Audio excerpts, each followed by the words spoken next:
우리가 개포교회 안에서 그 이름 안에서 그리고 예수 그리스도의 이름 안에서 다 한 가족인 줄 믿습니다. 그래서 우리의 혹 동생이기도 하고 우리의 친구이기도 하고 그리고 저에게는 이모. 큰 박수로 격려해 주시길 바랍니다.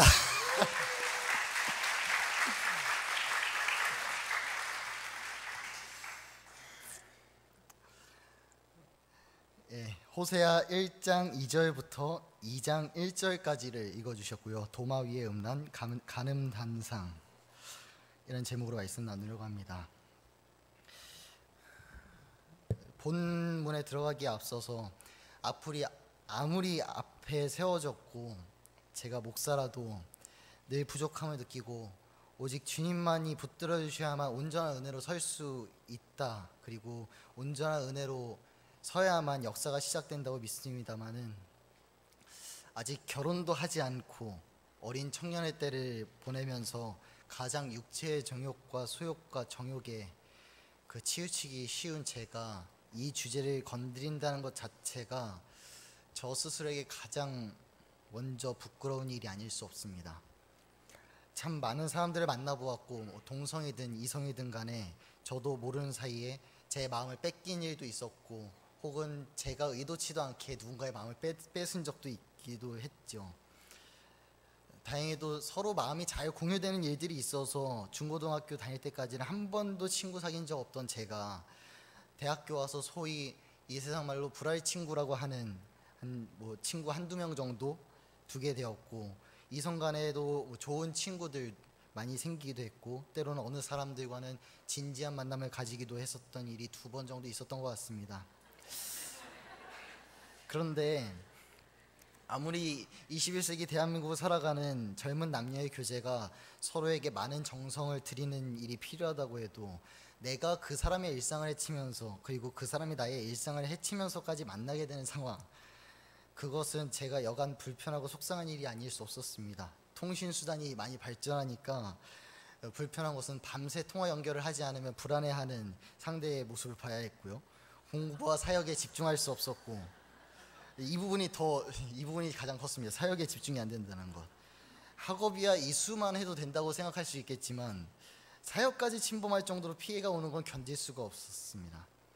제가 한 번은 그래서 터놓고 물어봤습니다.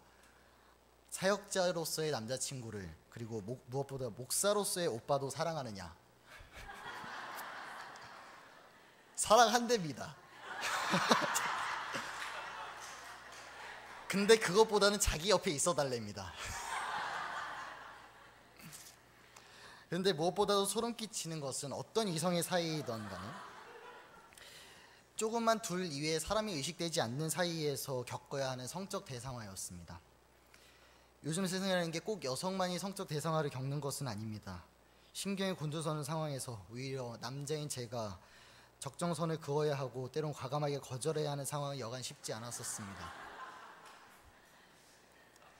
어찌되었든 예민한 감정 교류에 있어서 저는 배신을 때렸고요.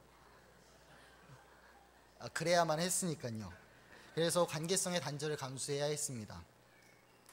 왜 그렇게들 욕심들이 많았었는지 말입니다. 이렇게 서로의 감정과 시간, 그리고 개인의 정체성을 해치면서까지 하는 것이 소위 연애라면 나는 다시는 연애 따위 하지 않고 살겠다. 그냥 혼자 살아도 어쩔 수 없다. 그렇게 다짐했었습니다. 담임 목사님께서 그 즈음에 하셨던 설교의 제목은 순전함이었습니다. 저는 마음이 너무 아팠었습니다. 어디에 하소연할 데도 없지 않습니까? 목사라서. 목사님, 저 사실 최근에 그런 유혹 때문에 너무 많이 힘들었어요. 이것은 하나님 앞에 선 사람으로서가 아니라 그냥 21세기에 살아가는 그 26살 남자 청년, 다른 남자들의 이야기랑 다를 것이 없는 그냥 흔한 이야기라고 생각되어서 좀 더 기도해보고 생각해봐야겠다.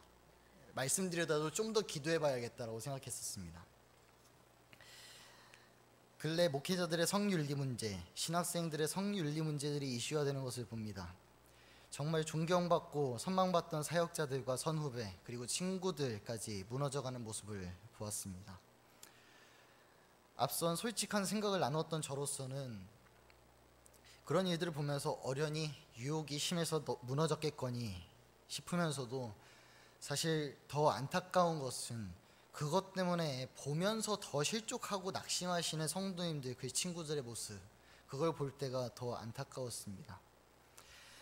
나도 사실 마음을 잘 지키지 않는다면, 아니 내가 마음을 잘 지킨다고, 내가 지킨다고, 내가 노력한다고 해서 될 수 있는 건가? 사탄마귀가 나를 시시때때로 노리고 있을 텐데, 내가 하나님께 속해 있으면 하나님께서 지켜주신다고 말씀하셨었는데 내 믿음이 확실히 하나님께 붙들려 있긴 한 건가? 잘 모르겠는데 제가 너무 부족한 거예요. 저 스스로 돌아볼 때. 주님, 저는 자신이 없어요. 그냥 저 같은 사람이 아니더라도 주님께서 더 정결하고 든든한 종들을 세우실 수 있잖아요. 저 그냥 목회며 사역이며 저 같은 부족한 사람 할 수 없을 것 같아요. 때려쳐야 하나 봐요. 내려놔야 하나 봐요. 이 세상에 죄된 게 참 많은데 그 중에 겨우 그 하나밖에 안 되는 음란의 문제에서도 제가 자유롭지 못하다고 지금 느끼고 있는데 말입니다. 제가 어떻게 해야 할까요? 이럴 때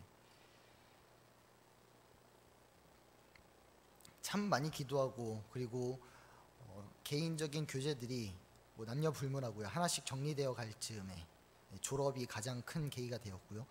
바로 제가 개포교회에서 처음 설교하던 5월에서 6월 즈음이었습니다. 사실 개포교회라는 이 재단의 환경이 너무나도 복음이 잘 배어들어 있는 환경이기 때문에 저를 변화시키게 해주신 참 좋은 터라는 생각을 늘 하지만, 전적인 은혜에 잇대어서 신앙생활 하려는 습관, 그것이 들도록 노력하는 것은 제가 새삼스럽게 낯선 일이었고 되게 고단한 작업이었습니다. 내 힘을 내려놓고 하나님께서 일하시게 하는 것은 몸에 스며들어 있는 것이 아니라면은 새로 드리기가 너무 어려운 것 아니겠습니까? 내가 죽어야 하는 것인데 말입니다. 어떤 성경 본문을 보더라도 하나님께서 어떻게 일하시는지를 보려고 노력했고, 기도할 때도 다른 기도하지 않고 우리 원로 목사님께서 늘 하셨던 기도 기억나시죠? 주님께서 하셨습니다 라고 기도 많이 하셨었는데, 저는 절박한 마음으로 주님, 오늘에도 주님께서 하셔야만 합니다. 제 죄된 모습보다 하나님께서 저를 더 강하게 지켜주셔야 합니다. 이런 기도밖에 할 수가 없었습니다. 이 세상의 모든 죄가 그렇지만 제가 간음이라는 문제에 있어서 그렇게 기도하고 예배하는 가운데 결론을 얻은 것은 그것 역시도 결국에는 주님 사랑보다는 크지 않다는 것이었습니다. 그래서 이 문제에 있어서 저에 대해서 조금이라도 이면을 아는 분, 아마 우리 교회에서 많이 없으시겠죠. 제가 잘 숨기고 있었을 테니까요. 근데 이면을 알고 있다면 우습게 생각하실 수도 있을 겁니다. 아니, 너 같은 녀석이 그런 얘기를 한다고? 박진수? 그러실지는 모르겠지만 제가 그냥 주님의 이름만 믿고 당당히 이 음란하고 방탕한 세대에 고하고자 저는 섰습니다. 주님께서 다만 이 문제상에서 저를 가장 긍휼하게 여겨주셨으면 좋겠습니다. 그리고 음란하기보다는 주님의 순수하고 맑은 사랑을 더 본받도록 주님께서는 저를 더 강하게 이끌어 주시리라고 믿습니다. 바로 그것이 저와 여러분의 위로 아닐까요? 우리 죄보다 더 크게 사랑하셨던 하나님의 품에 안기는 것 말입니다. 우리의 문제보다, 그리고 이 세상의 유혹에 빠지기 쉬운 마음을 오늘도 덮어주시려는 주 예수 그리스도 십자가의 은총이 이 시간 이 자리를 지배하시기를 주님의 이름으로 축원합니다. 잠시 제가 짧게 기도하겠습니다. 하나님, 저 아직 순전에 이르지 못했지만 주님 앞에 부끄러운 모습 그대로 정직하게는 들고 나가겠습니다. 죽어도 주님 앞에서 죽을 테니 주님의 변론 안에서 엎드린 저를 희게 하실 것이라고 기대합니다. 제단 숯불을 갖다 대주실 주님을 기대하겠습니다. 부정한 저이지만 이 시간 저를 쓰겠다 하셨다면 저의 부족함보다 주님의 능력의 말씀이 더 크게 일하실 것을 신뢰하면서 섰습니다. 은혜가 공유되고 주의 놀라운 사랑이 역사하는 시작이 되게 하여 주시옵소서. 예수님의 이름으로 기도합니다. 앞서 말씀드린 사역자들의 간음과 음란이 이슈화되는 것은 사실 그렇게 큰 일도 아닙니다. 한국 사회 전체적으로 점점 성폭력, 성추행의 피해 대상화되는 이들의 연령이 낮아지고 있고 2차 성진 경험, 성관계 경험의 초기 연령이 점점 낮아지고 있는 추세입니다. 성경에서도 인간 사이에 일어나는 음란한 풍조와 간음에 대해서 결정적인 순간마다 꼭 다루고 있습니다. 그리고 우리가 성윤리관으로 알고 있는 몇 가지 조항이 만들어졌습니다. 간단하게는 혼전 순결, 그리고 혼인 이후에는 혼외 정사 금지. 이 외에도 복잡한 조항들이 있는데 혼인 이전에 남녀 간의 성관계를 맺은 경우 반드시 남자는 책임지는 의미로 여자를 어떻게 데려와야 하는지, 그런데 정사 중에 분비물을 몸 바깥에 흘렸을 때 처벌이 어떠한지, 그리고 결혼 후 혼외 정사에 대한 처벌이 어떠한지 등등. 그래서 사람 사이의 성윤리관을 어떻게 형성해야 하는지에 대해서 우리는 이 본문들을 살펴왔던 것입니다. 하지만 성경에서 음란과 간음이라는 말이 노골적으로 사용된 것은 인간 사이의 관계를 뜻할 때도 있지만 더 강조하고 싶은 것이 있다는 것입니다. 한 가지 재밌는 근데 좀 더러운 이야기를 하나 들려드리자면요, 라샤무라 문헌이라는 것이 있습니다. 거기에는 우리가 잘 알고 있는, 익숙하게 알고 있는 하나의 그 인물이 나오는데요, 바알입니다. 바알은 이 땅에 비를 내리고 싶어 합니다. 그래서 부인과 합작을 시도하는데요, 바알과 아세라가 이 땅에 비를 내리는 방법은 그 둘이 성관계를 맺는 것입니다. 그리고 바알이 그 분비물을 흘리게 되면은 그것은 땅에 비로 떨어진다는 설화가 있습니다.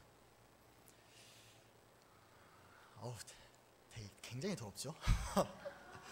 내일 비 온다는데. 그래서 그렇다면은 바알이 그런 신인 건 알겠어. 그런데 그러면은 바알이 그걸 하고 있는지 어떻게 알아? 그래서 바알 신전에 있던 제사장들이 어떤 것을 했을까요? 제사를 드릴 때 말입니다. 바알과 아세라의 성관계를 연출하려는 그 성관계를 제사장들이 했다는 것입니다. 그래서 구약 시대에 있어서 성경을 보실 때 제사장인데 하나님께 속하지 않았고 혹 간음한 여인이다라고 했을 때 이 둘의 의미가 그렇게 다르지 않은 경우가 더 많다는 것을 볼 수 있습니다. 신전창기라고 하지요. 신전창기가 많이 있었다는 겁니다. 두 가지의 문제를 먼저 짚고 넘어가고 싶습니다. 하나는 죄라는 기본적인 문제에 있어서, 그리고 하나로는 영육의 구분에 있어서입니다. 그래서 간음이 왜 죄로 구분되는지, 또한 간음이 육의 더 치명적인 문제인지 영의 더 치명적인 문제인지 살피려는 것입니다. 죄라는 것은 화살이 관역에서 비껴나갔다라는 상황을 표현하는 말로 방향성의 문제를 갖고 있다고 말씀드린 적이 있습니다. 그래서 신앙적으로 더 노골적으로 말하자면 하나님으로부터 떨어진 상태, 벗어난 상태를 말한다는 것이죠. 간음이 죄인 것인가? 우리가 상식적으로 알고 있는 간음에 따르면 단지 사람과의 관계가 불순하고 문란하다는 것이 하나님과의 관계를 해치는지에 대해서 우리가 생각해 봐야 하는 것입니다. 그러나 성경에서 음란과 간음의 대상이 되는 단어들을 수집해 보면 다음과 같습니다. 모든 신, 그들의 신, 숫염소, 몰렉, 접신한 자와 박수무당, 이방신, 금으로 만든 에봇 등등 모세 오경에 나온 단어들만 나열해 드렸습니다. 이 단어들만 수집해도 개념이 분명해지는 것은 사실 음란의 대상이라고 생각했던 대상은 부정적인 의미로서 다른 신앙의 대상이었던 것입니다. 그래서 하나님이 아닌 다른 신앙을 가짐으로 하나님과의 거리감을 조성했기 때문에 간음과 음란함을 죄로 규정짓게 되었던 것입니다. 그러나 통계적으로 종교적 음란함으로 임시 정의할 수 있는 현상이 일어날 때 사람들 사이의 음란한 관계, 그리고 간음 관계, 사람들 사이에서도 많이 나타나는 것도 사실입니다.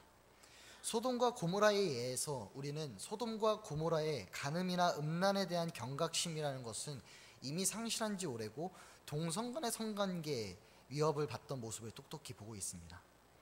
하나님과의 관계가 틀어져 있으니 사람 사이에도 관계가 문란해지고 있는 것이죠.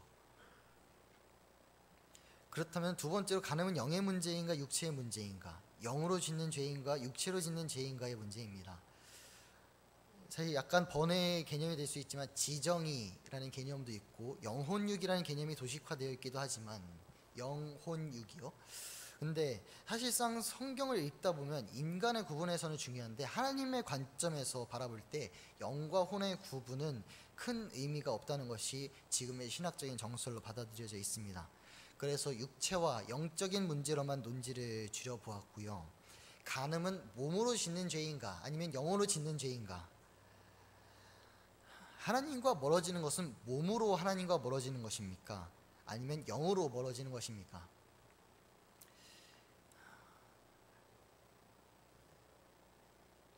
반대로 생각해 봤을 때, 저도 단박에 답을 내리기 어려워서 반대로 생각해 볼 때 우리는 부활하신 예수님을 따라서 무엇이 다시 사는 것을 믿는 사람들입니까?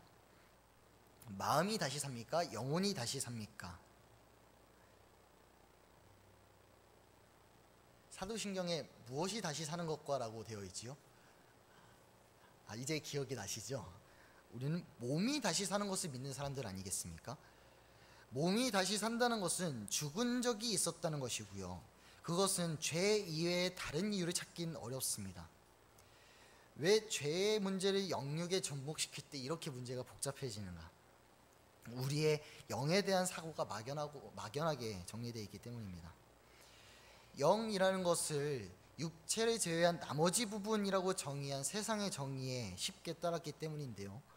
하나님의 입장에서 영이라는 것을 정의하려면 주님께서 이 세상을 지으실 때 우리에게 생기를 불어넣으시며 그 생기 또한 영이라고 기록되어 있습니다. 혼자 있는 것이 보기 좋지 않았다라고 말씀하셨던 것에 착안해야 합니다. 영적 존재는 주님 안에서의 동역자들이 필요하고 친구가 필요합니다. 그렇기 때문에 우리는 친구 맺음으로 형제 우애로 주님 사랑을 품고 영적 공동체인 교회를 만들어가는 것입니다. 영적이지만 이 세상에 주신 것이기 때문에 그 내면의 교류는 육체를 통하여 일어나는 것뿐이죠. 간음이 육체의 문제라고 말하려면 그것은 영적이라는 말에 거울 비춰서 생각해 볼 때 개인적인 행동이나 실수라는 차원에서 다루어져야 할 것입니다. 하지만 성경에서 간음과 음란이라는 것은 주체가 누구로 설정되어 있냐는 것이죠. 그때 모세, 가정법 설정이기 때문에 모세가 간음했다는 의미가 아닙니다. 그들, 모든 사람들, 백성들, 온 이스라엘 사람들 등등 한 사람을 지칭하기에는 너무 대표성이 큰 인물이거나 상당한 다수를 주어로 늘 설정했다는 것입니다. 그것은 간음이 개인적인 문제가 아니라 같은 신앙을 가진 사람들 간의 역동성이 하나님을 지향하는 방향에서 멀어졌다는 의미가 되는 것입니다. 그래서 하나님을 믿는 온전한 육과 영을 갖추려면 정말 중요한 소양이 하나 의무처럼 부여되는 것인데 그것은 한 마음, 한 뜻, 그리고 한 몸까지 되어서 믿어야 한다는 것입니다. 여러분은 한 분 하나님을 믿으십니까? 우리가 이 질문에 부끄럽지 않도록 서로 사랑하는 가운데 그리고 북돋는 가운데 신앙을 세워가야겠습니다. 우리가 한결같이 다른 우상을 섬기는 것도 치명적인 간음이지만 한 하나님을 믿는다고 하면서도 우리 안에 상호 역동이 일어나지 않는다면 그것은 하나님과의 관계를 생각하기에 앞서서도 우리의 영 자체가 온전치 못하다는 의미일 수도 있을 것입니다. 지금까지 논지를 정리해보자면 간음과 음란은 단지 육체의 문제로 가둘 수 있는 것이 아닙니다. 반추해서 생각했을 때 우리의 신앙의 대상이 하나님으로부터 멀어지는 죄의 정의에 가장 흡사한 단어가 바로 음란과 간음입니다. 구약에서 하나님을 믿어야 했던 이스라엘 백성들은 때론 이방신을 섬김으로 하나님 앞에 간음했던 것을 봅니다. 그것은 개인적인 문제가 아니라 공동체적인 문제였습니다. 한결같이 그 우상 앞에 절했기 때문입니다. 혹시나 하나님께서는 그 가운데 올바른 영적 지도력을 세운다면 괜찮아지려나? 혹 왕을 세운다면 괜찮아지려나? 하는 의미로 왕을 세워보기도 하셨지만요. 성경에 의하면 다윗 외에는 하나님 앞에서 의롭다고 인정받은 왕이 하나도 없습니다. 심지어 지혜의 왕 솔로몬 역시 평가를 달리해야 하는 의견이 있는데요. 후반에 가서는 많은 아내들을 낳는 대신에 그 아내들의 우상을 하나하나 받아들이고 있는 모습을 우리는 볼 수 있습니다. 그래서 치우쳐도 예수님께서 말씀하신 것처럼 소경된 인도자밖에 세워지지 않으니 다 한결같이 음란한 우상 섬김을 통해서 하나님께 제대로 버림받았던 것이죠. 오늘 본문에서도 하나님께서 음란의 최정점을 찍은 이스라엘을 비꼬는 의미로 호세아에게 명령하십니다. 그것은 음란한 아내를 맞이하여 음란한 자식을 낳으라는 것입니다. 그것은 이스라엘, 이 나라가 음란하기 때문이라고 말씀하셨습니다. 하나님의 백성이 크게 음란합니다. 그러나 하나님께서 처음 아들의 이름 지으시기를 이스르엘로 지으십니다. 호세아의 그 이후의 두 자녀는 처음에 음란한 자녀로서 긍휼을 받지 못하고 하나님의 백성으로 여겨지지 않습니다. 왜냐하면 그들이 하나님이 아닌 다른 신앙을, 하나님 사랑이 아닌 다른 사랑을 품고 있었기 때문이죠. 그런데 하나님께서 그 와중에 주신 첫째 아들의 이름이 이스라엘이라는 것이 되게 소름 끼치는 말입니다. 그리고 사실 이스라엘과 이스라엘, 아까 봉독하시면서 많이 헷갈리셨죠? 번갈아 가면서 쓰인 이 본문의 소위 언어 유희라고 해야 할까요? 그것을 통해서 하나님께서 말씀하고 싶으신 것이 있는 것입니다.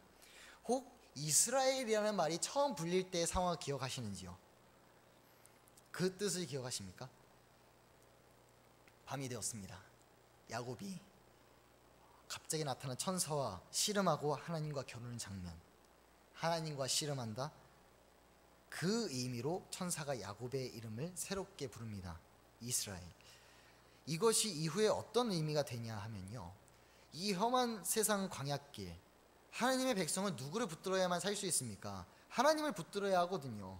그 뜻인 야곱이었던 것이고요, 발꿈치를 붙잡는다, 하나님을 붙든다는 의미로 쓰였던 것인데, 그리고 사실 하나님의 백성이 이렇게 전쟁에서 패배하고 누군가의 식민 지배를 받는 상황에 있어서 이스라엘 백성은 졌나 보다, 우리는 그냥 노예 생활하면 되나 보다, 그냥 그들의 신을 우리도 섬겨야 하는가 보다. 근데 그렇게 말하기보다는 이스라엘이라면은 하나님의 백성이 우리가 왜 이런 수모를 당해야 하는 거죠? 내가 왜 하나님이 아닌 이방신을 따르는 사람들한테 지면서 살아야 하고 더러워서 못 살겠어요? 바로 이것이 이름값 하는 이스라엘 백성의 삶이었고, 사실 하나님께서는 아무리 죄가 많아도, 아무리 잘못이 많아도 이렇게라도 하나님께 돌아오기를 원하셨던 건 아닐까요?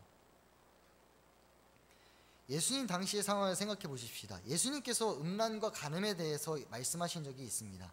우리는 이 역시 개인적인 성윤리관을 위해서 적용하곤 했었는데, 앞서 정의한 대로 의미를 해석해 보면 다음과 같습니다. 너무 의역일 수도 있다는 점 참고해 주시고요. 마태복음 5장 27절을 어떻게 볼 수 있냐는 거냐면요, 또 이방신을 섬기지 말라고 하는 이야기를 너희가 들었지만 나는 너희에게 말하는데, 이방신을 섬겼던 그 습관 그대로 하나님 섬겼다가는 하나님 똑바로 믿는다고 보기 어려워. 이방신 앞에서나 하는 자해 행위, 재물을 팔고 사는 행위, 돈을 바꾸는 행위, 그것이 어디에서 일어나고 있었습니까? 하나님의 성전에서 일어나고 있었거든요. 만민이 기도해야 하고 하나님 나라와 그 일을 구해야 하는데, 예수님께서 보시기에는 이 모든 것이 음란해 보였던 것입니다. 그래서 당장 치워버리지 않고는 견딜 수 없었던 것이죠. 어쩜 이스라엘 백성들은 구약에서부터 시작해서 하나님 앞에 바로 선 일이 없습니다. 출애굽기 마지막이 왜 40장에서 끝나야 합니까? 홍해를 건넜을 때가 아니라 하나님을 예배하는 습관을 하나하나 100% 원상복구할 때까지 하나님께서는 기다리셔야 했거든요. 그래서 모든 성막의 준비가 완료되고 나서야 하나님께서 그 구름의 영광을 보이시면서 출애굽기를 마무리하시는 것 아니겠습니까?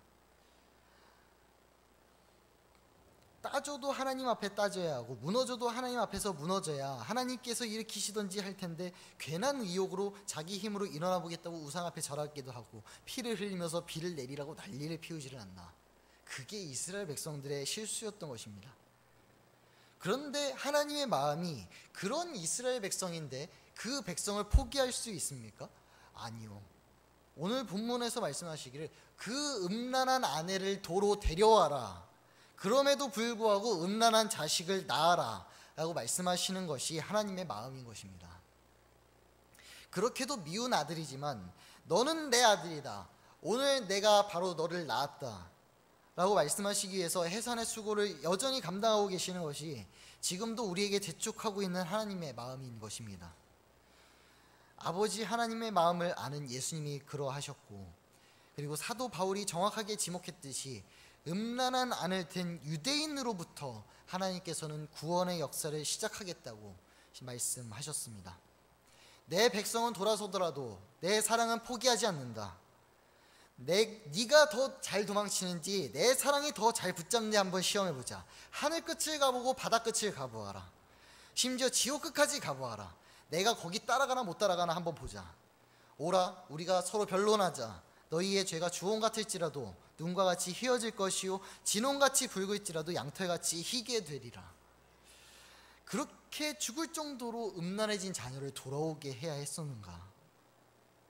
얼마나 사랑했으면 그렇게 했었던 것인가? 그렇게 죽을 정도로 죄를 지었던, 그리고 더러웠던 나를 살리시는 하나님의 사랑이 오늘도 이 세상의 많은 유혹 가운데에서 우상에, 돈에, 힘의 논리에, 명예욕에 한눈 팔린 나를 재촉해서 오직 하나님께로 시선을 돌이키게 하심을 기억하십시다. 그 하나님의 사랑이 우리 안에 더 일하게 하셨으면 좋겠습니다.